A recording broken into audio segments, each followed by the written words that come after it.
우리에게 주신 하나님의 말씀 마가복음 7장입니다. 마가복음 7장 24절서부터 30절까지의 말씀인데요. 우리 함께 한 목소리로 받들어 봉독하겠습니다. 예수께서 일어나사 거기를 떠나 두로 지방으로 가서 한 집에 들어가 아무도 모르게 하시려 하나 숨길 수 없더라. 이에 더러운 귀신 들린 어린 딸을 둔 한 여자가 예수의 소문을 듣고 곧 와서 그 발 아래에 엎드리지. 그 여자는 헬라인이요 수로보니게 족속이라. 자기 딸에게서 귀신 쫓아내 주시기를 간구하거늘 예수께서 이르시되 자녀로 먼저 배불리 먹게 할지니 취하여 개들에게 던짐이 마땅치 아니하니라. 여자여 대답하여 이르되 주여 올소이다마는 상 아래 개들도 아이들이 먹던 부스러기를 먹나이다. 예수께서 이르시되 이 말을 하였으니 돌아가라.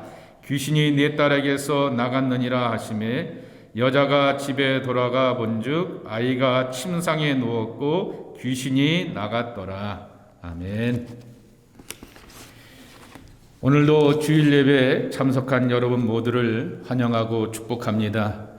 또 한 시간을 일찍 일어나시게 되었던 그러한 몸의 변화가 있기도 하고 환절기의 변화가 있기도 할 텐데요. 하나님께서 여러분 모두를 지켜주셔서 강건함 가운데서 승리하시기를 주님의 이름으로 축원합니다. 코로나19 이 팬데믹 이후 우리들의 안타까운 삶의 현실들을 제가 계속해서 소개해드리고 있습니다. 손잡을 수 없는 상황에서 손잡아 일으켜 세워주시는 예수님 소개해드렸습니다. 6핏 2m 이상의 거리를 두어야 되는 상황 가운데서 가까이 다가와 주시는 예수님을 여러분 앞에 소개해드렸습니다. 마스크를 쓰고 상대방의 얼굴을 읽지 못하고 마스크를 썼기 때문에 발음조차도 제대로 똑똑히 들을 수 없는 상황에서 눈으로 말하시는 예수님을 지난주에 소개해 드렸습니다. 오늘의 내용은 이런 사회학자의 경구 때문에 제가 말씀의 힌트를 얻게 되었습니다. 예나 지금이나 역병, 돌림병, 유행병이 돌게 되면 유언비어, 소문도 유행한다라고 하는 그 경구 때문인 것입니다. 조금 전에 기도하시는 우리 장로님의 내용에도 나와 있듯이 기도하게 이 역병이 돌게 되면은 타겟층을 정해놓게 됩니다. 중국 우한 그리고 중국 사람들이라고 이렇게 해놓게 되지만은 과연 중국 우한이 아니었으면은 중국 사람들이 아니었으면 마치 이 코로나가 안 돌 것처럼 이해하게 되는데 그것은 이 타겟층을 정해 놓았던 그러한 모습이기도 한 것입니다. 또 하나는 이 역병이 돌게 되면서 아주 해괴한 소문들도 많이 돌게 되지요. 예를 들면은 지금 백신 주사를 많이 맞고 있는데요. 백신 주사를 맞게 되면은 그게 다 사람 몸에 정부에 등록이 되어서 666 리스트와 같이 리스트업이 되어서 조종당한다라고 하는 해괴망측한 그러한 소식들을 막 퍼붓고 이렇게 나누는 사람들이 있는 것을 볼 수가 있습니다.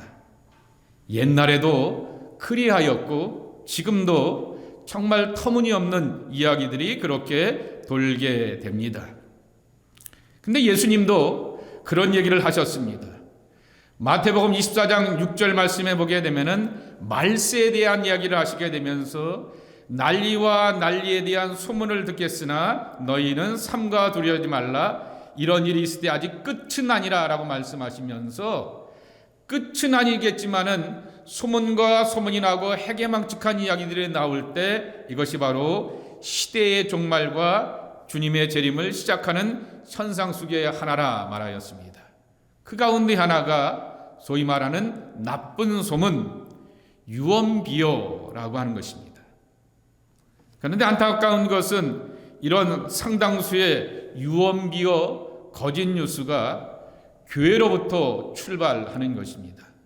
여러분, 많은 사람들이 교회에 단체로 모이게 되면서, 특별히 단체로 모이는 것보다 거기서 밥 먹고 식사하고 교제하면서 이 확진자가 나와서 문제가 되는 것처럼 이야기되지만은, 상당수의 사람들, 특별히 이 가난한 교인들이 정말 기독교회를 향해서 실증을 하게 되는 것 가운데 하나가, 자기 부모들이, 어른들이 이 카톡에 이렇게 나오게 되는 유언비어의 소식들을 자기 자식들과 주변 사람들 가운데 이렇게 보여주게 되고, 그 소문이 돌고 있는 것이 바로 교회라고 하는 것에 대하여서 굉장히 이렇게 낙심하는 모습들을 찾아봅니다. 미하일 셀러라고 하는 이 심리학, 사회 심리학을 가지고서 소문에 대하여서 연구한 사람이 있습니다. 이 사람이 변호사였습니다. 본인도 희생을 엄청 당하게 되었습니다. 그 사람한테 가게 되면은 재판에 대하여서 좋은 결과를 얻지 못하게 되고, 소송 속에서 얻지 못한다라고 하는 아주 억울한 누명을 뒤집어쓰게 되면서 변호사로서 더 이상 일하지 못하게 되면서, 이 소문이라고 하는 것이 도대체 뭘까라고 하는 것을 연구하면서 학자로 바뀌었던 사람이 미하일 셀러입니다. 그의 책 소문, 나를 파괴하는 정체불명의 괴물이라고 하는 책에서 소문을 이렇게 설명하게 됩니다. 스크린에 나와 있는 것처럼 소문이라고 하는 것은 여러 가지 복합적인 감정을 담아서 표현하는 자기 감정의 표현 방법이라고 하는 것이죠. 말로는 설득할 수 없고, 힘으로는, 가지고 있는 능력으로는 상대방을 이기거나 설득할 수 없고 감당할 수 없기에, 뒤에 가서 소위 말하는 뒷담화라고 하면서 자기의 그냥 복잡한 그러한 묘한 감정을 담아서 이렇게 확대하는 것이 바로 소문이라고 하는 것이죠. 근데 이것이 집단화하게 되면은 조금 전에 말씀을 드렸듯이 타겟팅을 만들어 놓게 됩니다. 중국 놈들 때문에 라고 하는 그렇게 타겟팅을 만들어 놓게 되었습니다. 근데 죄송하지만은 지금부터 2000년 전에 기독교인들은 그 타겟팅의 대상이었습니다. 불이 나게 되었을 때, 로마에 불이 나게 되었을 때 예수쟁이들 때문에 라고 하는 것이 네로의 타겟팅이었고, 역병이 돌게 되었을 때 기독교인들 때문에 라고 하면서 이 신들을, 로마의 신들을 섬기지 않게 되고 독특한 자기들의 신을 섬기는 기독교인들을 향하여서 이렇게 타겟팅을 해 놓았던 것입니다. 이와 같은 여러 가지 복합적인 감정들이 함께 다 거짓 정보로서 퍼져가게 되는 것입니다. 중세 때에도 보게 되면은 1억의 인구가 흑사병으로 죽게 되었습니다. 그리고 그 흑사병의 증상 가운데 하나가 반점 있게 되는데, 뭐라고 이 중세 교회에서, 카톨릭에서 가르쳤냐고 하면은, 신의 저주를 받아서 저주받은 얼굴에 반점들이 생겨서 죽게 되었다라고 하는 것입니다. 그러면서 만들게 되었던 것이 소위 말하는 연옥설인 것이죠. 저가 원래는 예수의 사람이 기독교인이었는데 저주받아서 그 내려가게 되었던, 그 죽어서 가게 되었던 것이 연옥이기 때문에, 거기에서 다시금 천국에 올라가려고 하면은 면죄부를 사면 된다라고 하는 해괴망측한 교리를 만들게 되었고요. 중세 때 많이 유행하게 되었던 것이 아이콘입니다. 십자가 형상, 무슨 마리아 형상, 여러 이렇게 초대교회 사도들의 형상을 만들어 놓고 그것을 집에 잔뜩 꾸며 놓게 되면은 집이 안전하다라고 하는 희한한 논리들을 만들게 되었던 것입니다. 여러분, 교회라고 하는 것이 복음 안에서 회복과 치유의 장소입니다. 그런데 그 교회 안에서 거짓 뉴스나 소문과 소문이 이렇게 나타난다라고 하는 얘기는 자기 감정을 치유하는 진정한 회복의 모습이 없구나라고 하는 것을 한번 돌아봐야 하는 것입니다. 사실은 이 미하엘, 이 사회학자였던 미하엘 쉘러가 말하게 되었듯이, 이렇게 정의합니다. 우리 모두는 소문을 만들어내는 사람이 될 수도 있지만은 동시에 소문의 희생양이 될 위험 가운데 놓여 있다라고 하는 것입니다. 그래서 교회에는 예수 그리스도로 말미암아 상처가 치유받고 회복되어서 회복의 사람들이 함께 모여야 되는 것이지, 복잡한 자기 감정을 그냥 여과 없이 뱉어내는 그러한 것이 아니라고 하는 것이죠.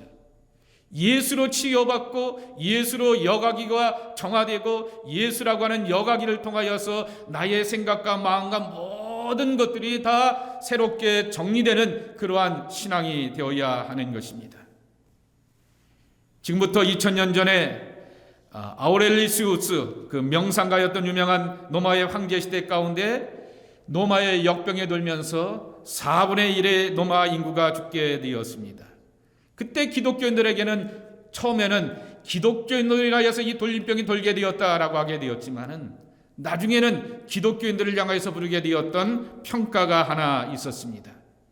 지난 여름에 재난과 기독교라고 하는 성경 공부 시간에 여러분들에게 들려드리게 되었듯이 파라볼라로이라고 하는 이름을 얻게 되었습니다. 위험을 무릅쓰는 자들, 또 하나의 별명이 있습니다. 던지는 자들이라고 하는 별명입니다. 자기 목숨을 던지면서 환난을 이겨내고 남을 치유하고 남을 돌볼 줄 아는 그러한 사람들이 기독교인인 것입니다. 여러분, 제가 미국 신학교에 와서 공부를 하면서 깜짝 놀란 것이 더 홀리 스캔들이라고 하는 그러한 단어입니다.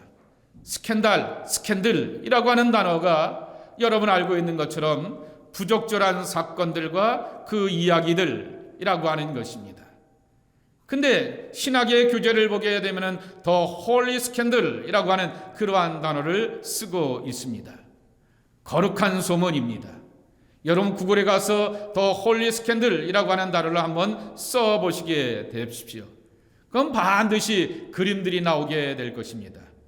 크루시픽션이라고 하는 예수님의 희생과 연결되어 있습니다. 예수님의 십자가의 죽음이 바로 이 거룩한 스캔들이라고 하는 것입니다. 하나님의 소문은 우리를 구원하시려고 하시는 자기 아들의 희생 이야기로 가득 차 있는 것입니다. 스캔들의 사전적인 의미는 충격스럽고 세상을 떠들썩게 하는 소문이라고 하는 뜻을 담고 있지만은 이 하나님의 구원의 소문의 이야기는 우리의 예상을 뛰어넘는 충격스러운 방법 가운데서 이어지게 되는 구원의 소문이라고 하는 것입니다. 그래서 성경에 보게 되면은 소문에 대하여서 부정적인 모습보다는 긍정적인 모습들을 보여주는 장면들이 많이 나와 있습니다.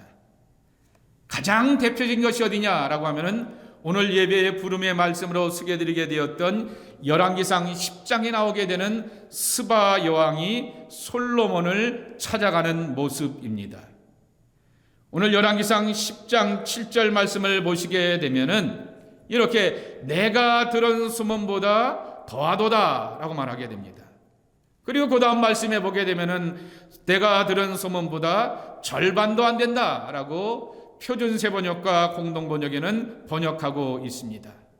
이러면서 소문으로 듣고 풍문으로 들어서 솔로몬 당신이 대단한 줄 알고 하게 되었는데 내가 들었던 소문보다도 반밖에 안 될 정도로 더 놀랍고 귀하고 지혜가 넘다라고 그 솔로몬을 칭찬하고 있습니다. 그런데 가만히 따져보게 되었더니 솔로몬의 배후에 하나님이 있습니다. 그를 축복하시고 그의 지혜의 근원이 되시고 그의 삶의 능력의 원천이 되시는 하나님을 기억하면서 결국 이방의 여왕의 입에서 여호와 하나님을 찬송하게 되는 그와 같은 결과를 보여주고 있습니다. 이것은 초대교회를 향한 모습에도 같이 드러나고 있습니다. 데살로니가 교회가 믿음의 수고, 사랑의 소망의 인내, 그리고 믿음의 수고, 사랑의 섬김 가운데서 있게 되었던 이 대표적인 교회 데살로니가 교회를 향하여서 1장 8절 말씀에 보게 되면은 모든 믿는 자들의 본이 되었던 이 교회를 향하여 주의 말씀이 너희에게부터 마게도냐와 아가야에게만 들릴 뿐만 아니라 하나님을 향하는 너희의 믿음의 소문이 각처에 퍼졌으므로 우리는 아무 말도 할 것이 없느니라 했습니다. 사도 바울과 여러 믿음의 선배들과 신앙의 선생들이 데살로니가 교회를 향하여서 이렇다 저렇다 가타부타 말할 것이 없을 정도로 좋은 소문을 내는 그러한 복된 교회다라고 하는 그러한 칭찬을 하고 있는 것입니다. 나쁜 소문의 진원지가 아니라 좋은 소문을 통하여서 하나님의 살아계심을 증거하는 데살로니가 교회, 그것이 바로 우리의 교회가 되어야겠고 우리 한 사람 한 사람의 모습이 되어야 하는 것입니다. 오늘 수로보니게 여인의 이야기도 마찬가지입니다. 수로보니게 여인, 그가 예수님을 찾아왔습니다. 본문을 보시게 되면은 이렇게 시작하게 됩니다. 24절 말씀에 보게 되면은 예수께서 일어나사 거기를 떠나 라고 이렇게 말씀하고 있습니다. 그리고는 어디로 가셨냐면은 두로와 시돈 지방으로 가셨다 그랬습니다. 여기는 이방 땅이었던 것입니다. 거기서 또 누구를 만났냐라고 하면은 수로보니게 여인을 만났다 그랬습니다. 수로라고 하는 말은 시리아라고 하는 말입니다. 베니게라고 하는 그러한 것이지요. 시리아에서 베니게가 통치하는 땅, 이것이 바로 수로보니게인 것입니다. 이방 땅에 갔으니 당연히 이방 여인을 만나게 되었는데, 그런데 그 이방 여인이 예수에 관한 소문을 듣고 찾아왔습니다. 여기서 예수님께서 이방 땅을 가시게 되었던 것은 유다 땅에 머물게 되면 그를 찾아오게 되었던 수많은 사람들로 인하여서 묵상하고 집중하며 하나님과 깊은 관계에 초점을 맺는데 한적한 시간을 갖기 위하여서 의도적으로 이방 땅을 찾아가게 되었으나 24절 끝에 말씀에도 있듯이 아무도게 모려고 하려 하나 숨길 수가 없더라 그랬습니다. 예수님의 능력, 예수님의 발자취는 숨길래야 숨길 수 없는 거룩한 광채입니다. 그런데 여기 예수의 소문을 듣고 한 여인이 찾아왔습니다. 그 여인은 두 가지의 형편입니다. 하나는 딸이 더러운 귀신이 들려서 너무나 힘들고 고통스러워하고 있습니다. 두 번째로는 26절 말씀에 보게 되면은 헬라인이요 수로보니게 족속이라 이렇게 말하고 있습니다. 주석에 보게 되면은 헬라인이요라고 하는 그러한 말을 뭐라고 표현하고 있냐면은 헬라 말을 할 줄 아는 사람이었고 그리고 또한 수로보니게 족속이었다라고 말합니다. 그러니까 헬라 말을 한다라고 하는 것에 여러분 초점을 맞추시길 바랍니다. 로마가 지역의 나라들을 향하여서 좀 말을 잘 듣고 충성을 다하는 사람들을 향하여서 시민권을 주었습니다. 예를 들면은요, 이방의 사람들도 용병 생활을 무려 25년을 하게 되면은 로마의 시민권을 주게 되었습니다. 로마의 시민권보다도 더 높은 그러한 직책이 하나 있습니다. 자부심을 갖는 것이 하나 있습니다. 그게 뭐냐라고 하면은 헬라 말을 할 줄 안다라고 하는 것이죠. 저거 몸으로 굴러다니면서 그렇게 로마에 충성하여서 로마 시민권을 받았어 라고 하면서 그렇게 생각하면서 신분의 안전을 생각하게 됩니다. 우리가 여기 이민자로 살기 때문에 신분의 문제가 예민하지 않습니까? 그런데 여기 헬라 말을 한다라고 하는 것은 그 로마의 문화보다도 더 고상한 문화를 갖고 있었다라고 하는 것입니다. 그러기에 학자층이었고 지식층이었고 배운 것에 대하여서 깊이가 있다라고 하는 것을 헬라 사람 혹은 헬라 말을 할 줄 안다라고 하는 것에 담겨져 있는 것입니다. 그러면 뭐합니까? 그는 이방 여인이었고 자기의 삶에는 정말 딸이 귀신 들려서 그것도 더러운 귀신 들렸다라고 표현하여서 귀신의 장난이 말도 못하게 심각하여서 고통 중에 있는 그와 같은 모습입니다. 오늘 예수님과의 대화를 보겠습니다. 자녀로 먼저 배불리게 먹게 할지니 자녀의 떡을 취하여서 개들에게 던짐이 마땅치 아니하니라 그랬습니다. 이 개라고 하는 말을 여기 보게 되면은 애완견이라고 하는 그러한 말인 것입니다. 그런데 그도 이렇게 맞장구 치면서 대답을 하게 됩니다. 선생님, 그렇기만 하지만은 산 밑에 있는 강아지들도 주인의 밥상에서 떨어지는 부스러기를 먹지 않습니까? 그러니까 부스러기락도 우리에게 좀 주십시오 라고 이렇게 대답을 하게 되는 것입니다. 예수님은 이 여인을 향하여서 거리의 들깨와 같은 존재라고 말하게 되었고, 그러나 나는 그 거리의 들깨가 아니라 정말 주인의 밥상에서 떨어지게 되는 것을 먹게 되는 애완견이어도 좋습니다 라고 하는 그러한 말로 표현하게 됩니다. 근데 유대인들에게 있어서 개는 이방의 더러운 개라고 하는 표현 속에 담겨져 있는 것처럼 반드시 더럽다라고 하는 말로 따라오게 되는 것이고, 그리고 또한 하나님 앞에서 영원히 없는 존재라고 하는 그러한 표현이 바로 개라고 하는 그러한 표현인 것입니다. 그런데 이러한 대화의 과정 가운데서 예수님이 말씀하시고 이방인이었던 수로보니게 여인이 이해하게 되었던 그러한 믿음을 통하여서 하나님 앞에서 믿음으로 살고 구원받는 여정이 무엇인가 라고 하는 것을 함께 소개해주고 있는 것입니다. 첫째로는 예수님이 말씀하신 구원의 순서를 이해하였고 예수님께 초점이 맞춰지게 되었던 신앙 고백을 하였다라는 사실입니다. 예수님도 유대인의 몸을 입고 이 땅에 오셨습니다. 그리고 유대인들은 구약의 메시아를 기다리고 하나님의 구원을 사모하였는데, 그런데 이 하나님의 구원과 하나님의 메시아, 이 하나님의 나라의 선포에 제일 먼저 초대 안 받고 들어갈 수 있는 사람들은 바로 유대인이다 라고 하는 것입니다. 그런데 이 유대인이라고 하는 사실을 이 여인도 알고 있었다라고 하는 것입니다.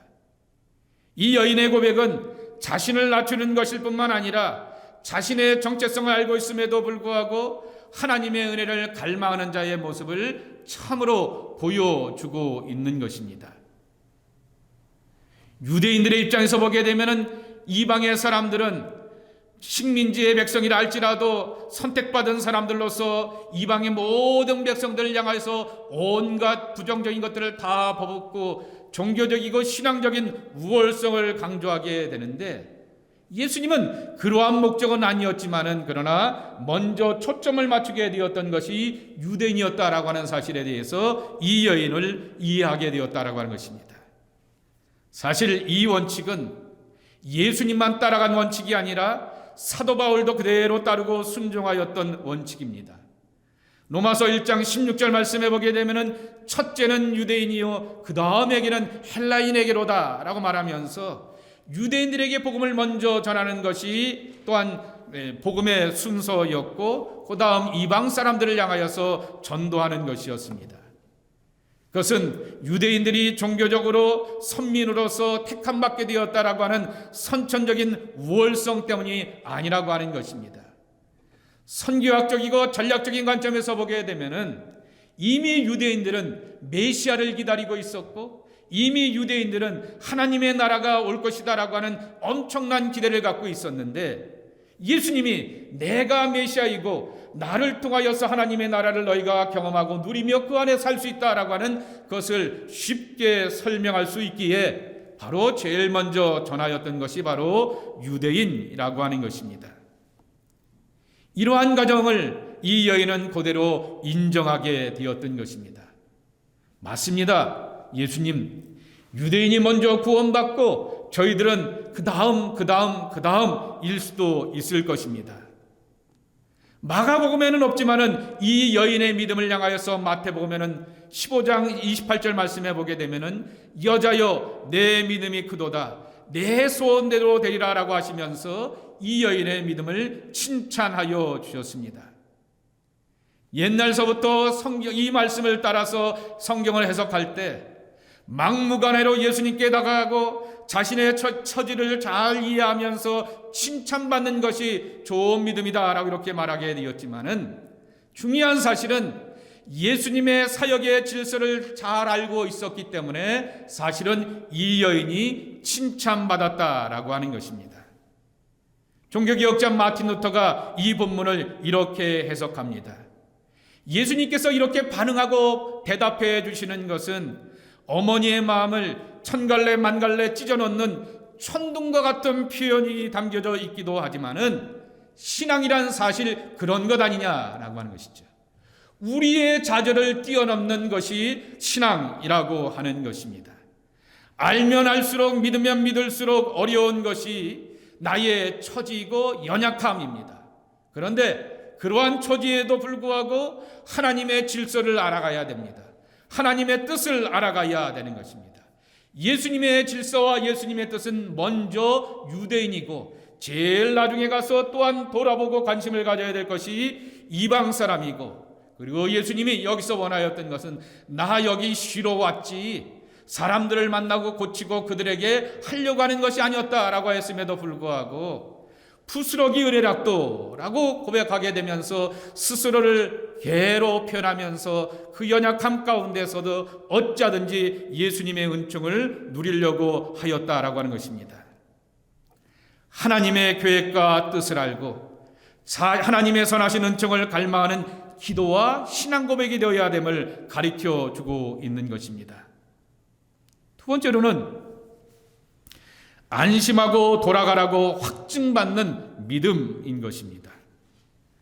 예수님께서 이렇게 말씀하여 주십니다. 29절에 보면은 이 말을 하였으니 돌아가라 그랬습니다. 이 말을 하였으니 돌아가라. 이 표현은 예수님에 대한 신뢰와 믿음이 가득한 사람들에게 예수님께서 확증해 주시게 되었던 대답입니다. 예를 들면 마가복음 5장 34절 말씀에 12의 혈류증 거인을 향하여서 이렇게 말합니다. 예수께서 이르시되 딸아 내 믿음이 너를 구원하였으니 평안히 돌아가라. 내 병에서 놓여 건강할지어다 라고 말씀하십니다. 마가복음 10장 52절 말씀에 보게 되면 여리고성의 바디메오를 향하여서 예수께서 이르시되 가라 내 믿음이 너를 구원하였느니라 하시니 그가 보게 되어 예수를 길에서 따르니라 라고 말하게 됩니다. 왔다가 가는 것이라고 하는 것이죠. 오게 되었을 때는 삶의 큰 고통과 문제와 아픔의 현실을 가지고서 예수님께 찾아오게 되는데, 예수 그리스도를 만나게 되면 다시금 내가 아프고 고통스럽고 괴로웠던 삶의 현장으로 돌아가게 되는 축복을 누리게 되는 것입니다.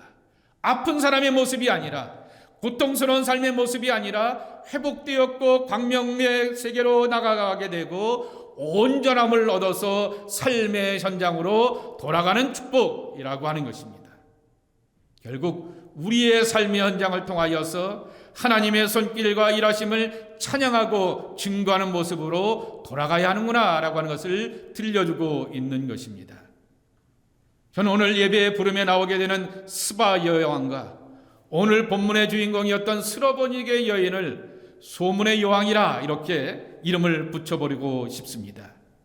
예수에 관한 소문을 듣고 오게 되었지만은 그 소문은 막연한 스캔들로 끝난 것이 아니라 더 홀리 스캔들, 자기들을 향한 하나님의 거룩한 구원으로 변화되는 회복의 은총으로 나타나게 되었던 것입니다.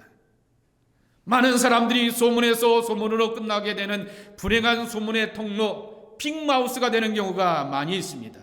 그런데 예수 그리스도 안에서 변화된 삶을 살게 되면서 삶의 거룩한 체험을 간직하게 되었던 이 여인의 모습을 우리가 배워야 하는 것입니다. 자기 감정만을 토로하고 자기의 기분 나쁘고 어떤 특정한 것을 대상을 향해서 타겟팅하게 되는 것은 예수를 만난 증거가 아닌 것입니다. 예수를 만났으면 내가 달라져야 되는 것이고, 예수를 만났으면 내가 변화되어야 되는 것이고, 예수를 만났으면 그분의 거룩한 능력과 손길 가운데서 회복되는 삶으로 달라져야 하는 모습입니다. 수레보니게 여인과 같이 이방인들 앞에서 우리는 때로는 작은 자의 모습이라 할 수도 있을 것입니다.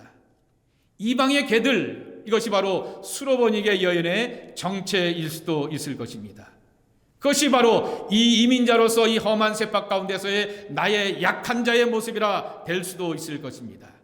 그러나 예수 그리스도로 말미암아 다시금 우리가 살아가야 될 삶의 현장으로 되돌아가는 거룩한 순례자의 여행, 이것이 바로 하나님의 백성들의 모습인 것입니다. 이 신앙의 영적 순례를 온전히 바르게 걸어가는 진리를 찾고 만나는 사람들이 우리의 모습이 되어야 하겠습니다. 오늘 수로보리게 여인은 소문의 예수로 끝난 것이 아니라 삶의 현장에서 자기를 구원하는 예수로 만나게 되어서 변화된 인생을 살게 되었습니다. 우리도 소문과 소문 가운데서 헷갈리고 힘들어하고 고통스러워할 때도 많이 있지만은 그 삶의 현장 가운데 예수가 계십니다.